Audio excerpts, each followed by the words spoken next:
This tutorial is going to talk about how to write a formula for basic exponential functions. So the basic form for the formula of exponential functions looks like this. So here we have f of t equals a times b to the t. And exponential functions are more than likely going to be in terms of t, since t represents time. Exponential functions, remember, represent something that's growing or decaying very quickly, and that can only happen over time. So that's why these functions are in terms of t. And one of the rules is that b must be greater than 0. So let's name a few of these parts here. A here is going to represent the initial value. Basically, just what do you start with? It can be your beginning population, it can be the number of bacteria that you start with. It could also be a y-intercept, if you look at it that way. Okay. Now, B stands for the base. However, more specifically, it's the growth or decay factor. In other words, B is going to tell you whether this function is growing or decaying.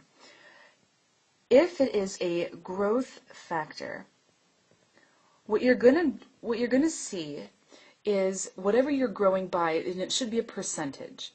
The way that you are going to get B is you're going to do 100% plus whatever you're growing by. And the reason for that is because 100% represents whatever population that you initially start with. And we'll take a look at an example in just a second, and you'll see why that works.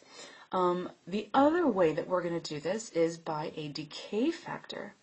And a decay factor is when we do the exact opposite. We're not going to add to 100. We're going to subtract from 100. Okay? So once you know those two things, you need to know how much of whatever that you start with, and you have to know how much it's growing or decaying by. And once you know those two things, you can easily write your function.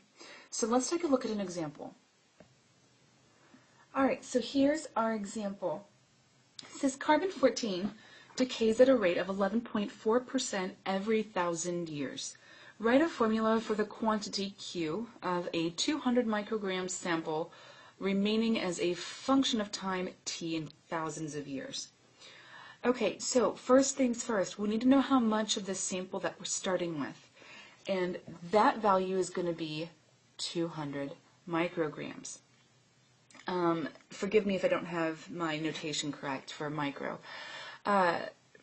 Okay, so 200 is going to represent A up here. Now we have to know if we're growing or decaying. And it says that this is a decaying function, and it's decaying by 11.4%. So here's what we're going to do. We're going to go ahead and get this set up. So I'm going to say this f of t is wonderful and everything, but it's telling us to give this function a specific name, and it's supposed to be called q. So I'm going to write q is equal to 200. Now b is typically written inside parentheses to not confuse it with the rest of the formula. Now since I know it's decay, it's going to be whatever 100 minus 11.4% is. Which is 88.6%. Now, keep in mind we cannot put percentages into formulas, so I have to turn it into a decimal.